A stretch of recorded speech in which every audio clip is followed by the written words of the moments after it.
Hello everyone, Father Norm here, another opportunity to be with you, and I'm sure for many of you, maybe not everybody, this may be a first time for you here with Gino. We have this great friendship, we connect, we've been able to do these podcasts, and I'll tell you, it's been good for us too, because this isn't overly rehearsed, you might be able to tell that, but it's a way to connect on a deeper level. Hey Gino, thank you. Thank you. Yeah. Thank you for putting up with me and allowing me to still be here. Oh yeah. Again, I'm amazed every time my name's still on there. So. Whoa, Mr. Humility. So, which reminds me, thinking of that there's been at this time probably a lot of folks who are watching, even if they watch it a little bit later. There's been a lot of conversation, media worldwide, about this connection between Pope Leo and our president, about some of the back and forth, what they're talking about. And I know for me, just briefly to say, I'm really struck. Obviously, I'm the Catholic priest, and had a lot of popes that I look up to and say, yeah, thank you. You're representing the Lord. You're representing our faith in a good way. But just briefly to say, we talk about leadership because we've both been involved in being leaders and in being led. And when I look at this Pope, I guess one of the things, it's what I just started with, humility.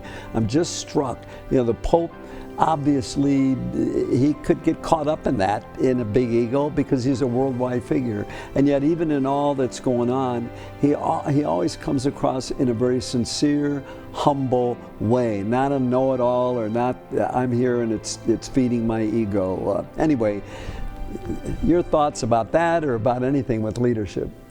I think for me, there's a tool that I use that talks about what it means to be a receptive leader, a person who has a sense of security, has a sense of humility, and also can be like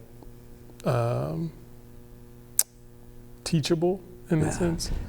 And then you have people who are on the opposite of the side of that, are, maybe arrogant, maybe prideful and insecure, right? And so, I think to be a good leader, you do need to carry yourself in humility. You need to be self-aware. You need to know your strengths, your weaknesses, and have a sense of security about those things, both your strengths and your weaknesses. But you also need to be able to have a sense of objectivity to be able to navigate other people, navigate people that might think differently than you, might process things differently than you, might have different personality traits than you, those different type of things. So I'm always interested, outside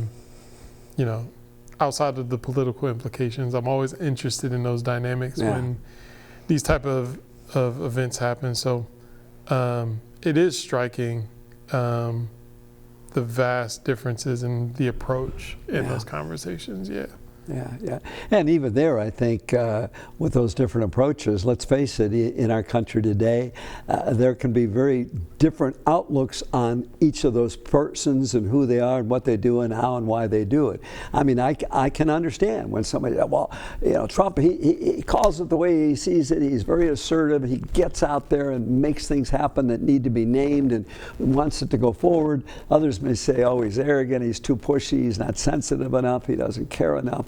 That strikes me too, that whoever it is, even in this situation, two different people can see it differently. I want to ask you about that. Why do you think that is? Why do two different people, see even this example? Yeah, I think it's a combination of a few things. One, just different personalities. Two, just different experiences, different, whether it be upbringings, education, awareness, self-awareness, like those different type of things.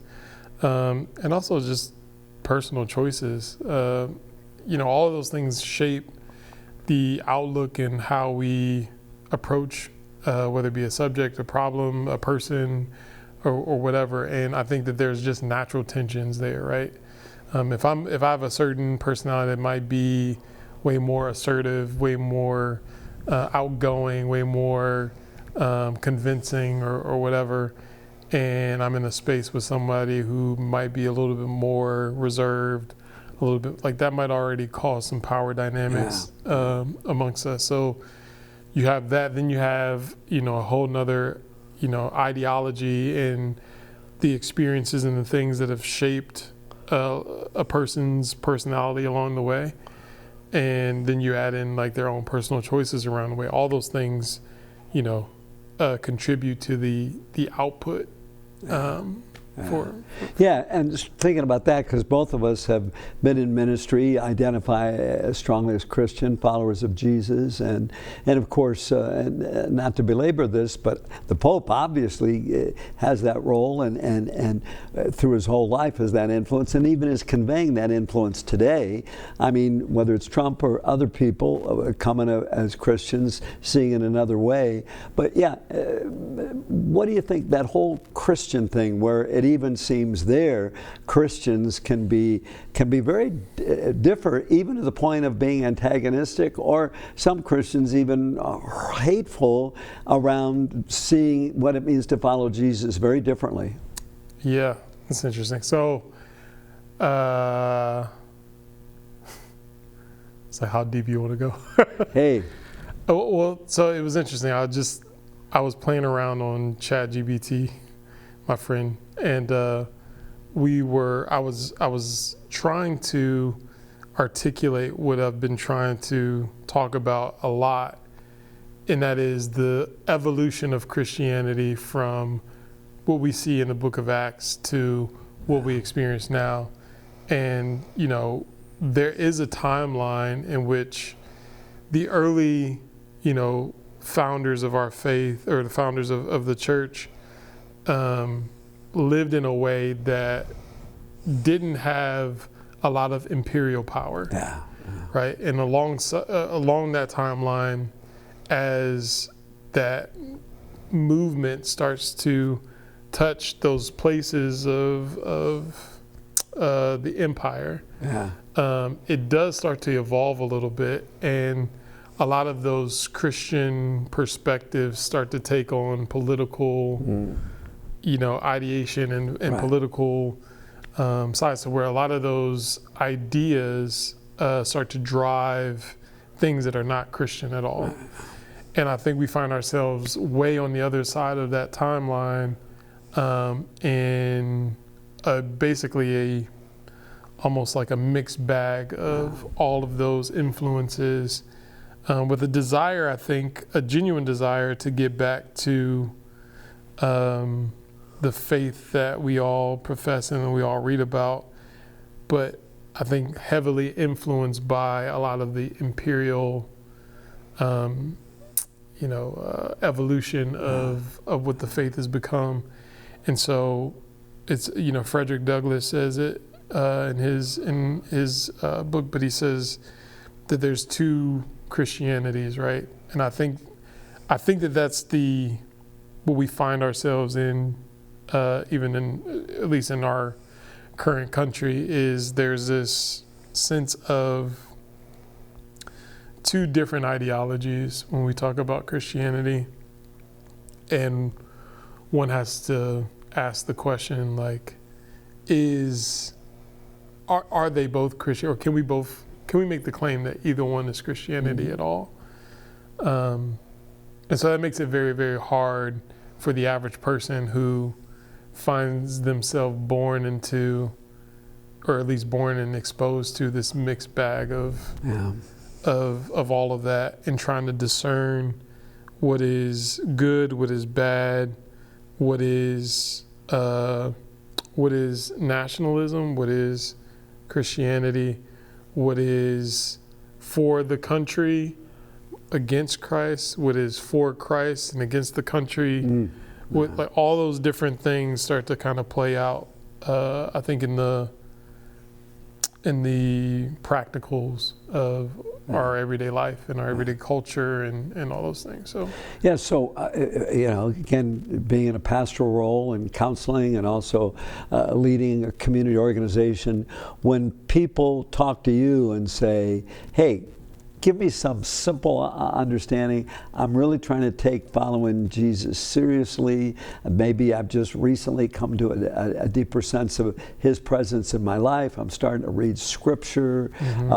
Can you give me some guidelines of how to take that and let that help me sort out all of this? Yeah, I think we talked about it a little bit in our last podcast, but what I always typically say is identify what those crucial things are that you know you need to abstain from, right?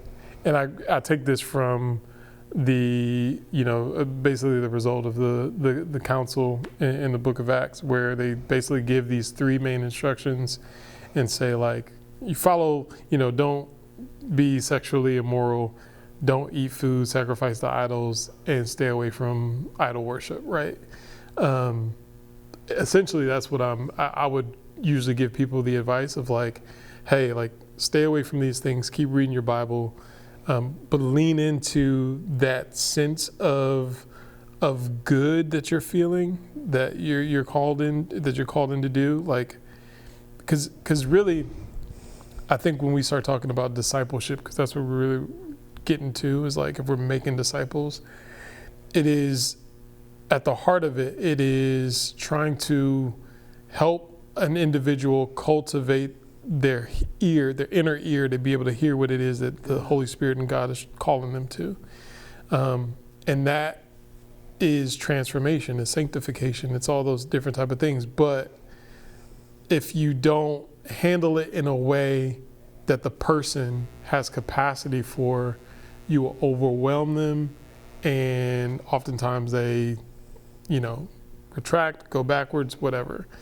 And so I think I'm very intentional, to answer your question, I'm very intentional about trying to identify where they are and, like, what it is that they're sensing that they should do next, and affirming whatever that thing is that's good, as opposed to my own projections onto what I feel like they should be doing, or what I think that they should do, so that whatever that conviction that comes out of that comes from inside of them and not me.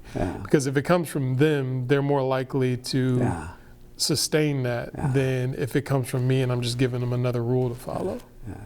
Yeah, and I know that powerful example when, like, a lot of folks know that for a number of years I was involved as a founder of an organization called Heart to Heart Communications, and we were really trying to help integrate people's core values with what they did and how and why they did it. And I just want to use 2 quick examples, even locally, that any of us can identify with. So one, a number of years ago in the community, took on a leadership position in an organization, and stressed as the leader the importance of servant leadership. Mentioning that the leader, and he had that. He didn't just talk it. Again, he lived it. People saw it in him, that part of that power of leadership, of example, of really having an attitude of serving others. Not kowtowing to them, but really, okay, how as a leader to help others be their best, recognize their gifts. How can an organization, maybe a department, how can they best be there with and for each other, and better know each other, and what they can do individually and together, but from an attitude of service. And he did that for him, coming from, Jesus often calling about those who lead are called to serve the others. And you saw that in him, and eventually retired, but so many people said, oh, that was so good, because he didn't put himself above us. He didn't have this kind of ego that if he brought something to you and he might put you out, what are you bringing that for? Aren't I doing a good enough job? And I mentioned that, and then I mentioned one other example in the area a number of years ago, somebody else coming from a Christian point of view and coming into this organization as a leader, succeeding another leader. At the same time, some of the folks in the community were concerned, had some suggestions for him, because he was new to the area. And I know even when I talked to him, sometimes that he resented that. Don't they see I'm an effective leader? And I can remember even talking to him myself, that self-awareness is so key, because he felt I'm doing a good job, I'm motivated by my values, and I'm making stuff happen. But in the meantime, that not seeing how other people were receiving that. And for him early on, and eventually he came to realize this as he left this position, but early on he was saying, well, they just don't realize who I am and what I do and what I bring here. After a period of time, because so many people were trying to give him feedback, he came to that self-awareness. He said, wow. He said, I didn't get that. And he said, I've thought myself a good leader, but he'd never been in this position where maybe he had to look a little deeper. What am I all about? What am I doing? How am I treating people? How am I responding? Am I too caught up, and we'd say that, am I too caught up in ego, which all of us can do. I mean, I've done that too as a pastor, you know. Wow, being able to name that and then respond accordingly. Yeah, no, I think in both of those stories, the thing that sticks out to me is, for me, that's the definition of humility, right? Humility is not to make myself lower than I actually am, or to puff myself up more than I actually am, but to know and be aware of where I authentically am and embrace that, right?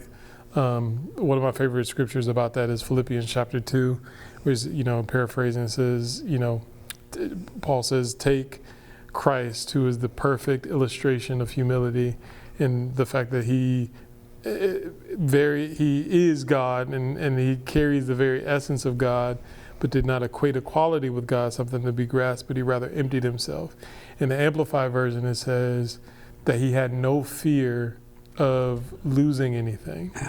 And so I think that sense of security, and, when we talk about serving folks, I think it is important to serve folks, but I think too often times when people hear, especially Christians, hear serving folks, they think about serving folks at their own expense, as opposed to serving folks out of who they truly are, right? And it's not to say that you shouldn't serve anybody if you don't feel good about it, but there is a sense to where, God has wired you and he's wired me in different ways, and the way he's wired me allows me to serve people the way that I'm designed to serve people, and the way he's wired you is designed you to serve people the way that you serve people.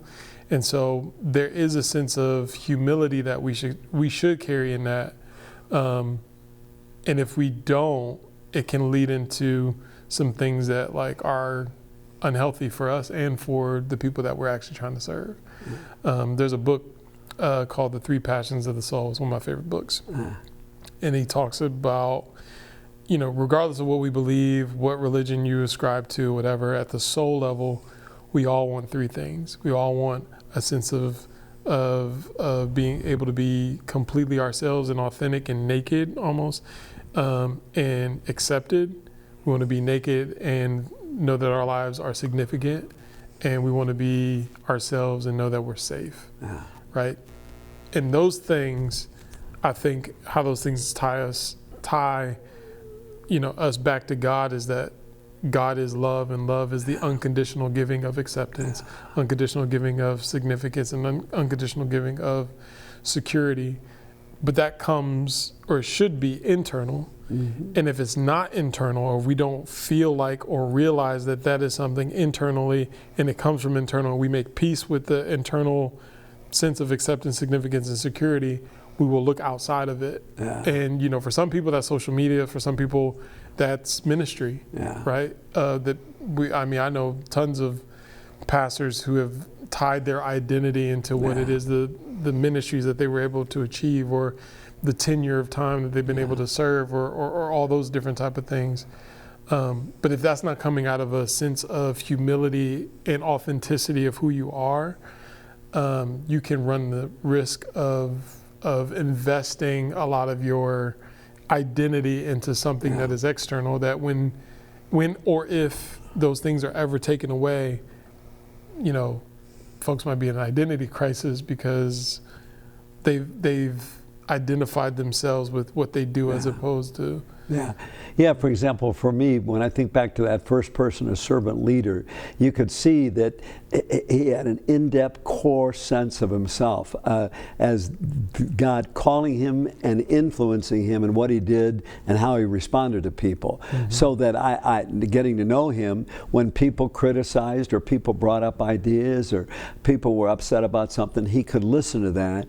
And part of the reason he said, part of what you're saying is because he said, my identity isn't in, first of all, what do they think of me? Mm-hmm. How do they respond to me? That I come across knowing everything and being the perfect leader. I'm not, but how do I find a sense of, Lord, well, I got to keep coming back, almost prayerfully conscious to you at the center, so that I'm in the midst of this intense discussion or argument or somebody at me, that instead of just reacting to that, that I can self-aware, meditation, prayer, whatever you want to call it, inwardly come to that center where the security is there, even if other people look down on me or wish I were different or just was in a complicated case. I don't even know how to deal with this situation.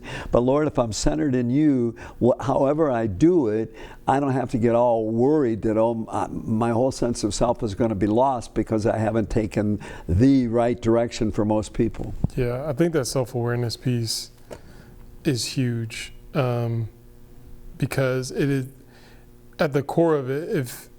If you can be self-aware and you can understand and to know yourself, the strengths and maybe the weaknesses, or the strengths and the overdone strengths of your personality, of how you're wired, and all those different type of things, then it gives you the option to be intentional. Yeah. When you are not self-aware, you just respond, and you respond to whatever you feel, right? And feelings are real, but they aren't true all the time, right? Feelings are just internal information, right? And so we need to be honest and be able to have self-awareness to say, maybe I feel this way, or maybe I feel like responding this way. But before I just respond, let me actually be intentional with the information that my body is telling me, but also the information that I might be missing or whatever. And then let me make a decision based off of those things. So that self-awareness piece I think is the hugest. I think self-awareness for me, self-awareness and insecurity are the two biggest things in leadership. On whether a leader will be successful or not. Having that sense of security, having a sense of humility, and being coachable and teachable, like that goes a long way. It's interesting. I started thinking a little bit about going back to the scriptures in the New Testament. Peter, Peter the apostle, who took on an early leadership role, but as Jesus was forming him, one time, when they see Jesus walking across the water, and Peter, Jesus, it's I. Peter gets out of the boat. He's all excited. I'm going to walk toward you.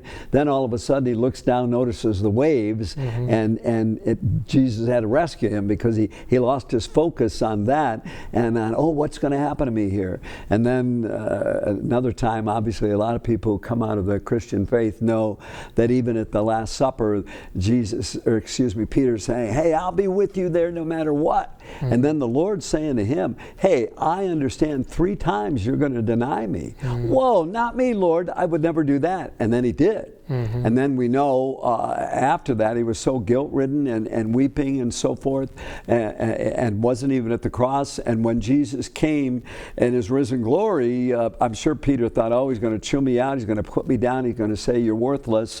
And he says, peace to you, Peter. And even later he says, feed my lambs, take care of my sheep. You can do this. And the reason that's meant so much to me is because I think even when I first became a pastor, I thought, I'm going to screw this up sometimes. And almost got into a little bit of perfectionism. After all, I'm supposed to image Jesus. And if I don't get it perfectly, or if I miss something, or I don't talk lovingly to this person, or I miss something I should have done, I'm going to get all upset. And again, self-awareness, there can be a concern. What's also freeing, and for me, I know, was, hey, you're not going to be perfect. Only Jesus is the perfect one. That lets you be okay. Not as an excuse for what you do, but also not this feeling of inadequacy that even in leadership can come, and I've had moments like, you hide your I don't want them to see this. Yeah. And yet that may mess things up more, as an example, to be able, like I've said, even in, hey, you know what? Yeah. I'm far from perfect. You're right. Thank you for some of those concerns. And I ultimately look to Jesus because he's the only one, and it frees me and you up from thinking we got to be the perfect one. And honestly, I think more people need a safe place to fail than they need a space to be perfect. And I think a lot of times we can offer people a space to be perfect, or we give them a silent expectation that they're supposed to be perfect, and people feel that pressure and they, waver, or they do whatever. But I think people need a safe place to fail. I've connected way more with people on the account of my weaknesses than I have my strengths. And even I'm very intentional and very aware of sometimes even when I get praises from other people that I'm conscious of like myself to make sure that I don't, not necessarily not believe them, but like I don't give myself away to thinking that I'm more than I am. Because I know me, even if they don't. Like I see me, even if they don't. And having a safe place to fail, having friends that I can go to when I fail, that whole thing about confessing your sins to one another. It's very, very hard to do that with people you don't trust. It's very, very hard to do that with people that don't love you or that you don't feel like are have your best interests at heart. And so for me, I always try to be that person for other people that they know, hopefully, that I'm a safe place to fail. That if you ever are struggling or whatever, like I want to be the person that you call when you want to, talk it out. And doesn't mean I'm going to affirm your decisions. Doesn't mean that I even believe in what it is that you're doing.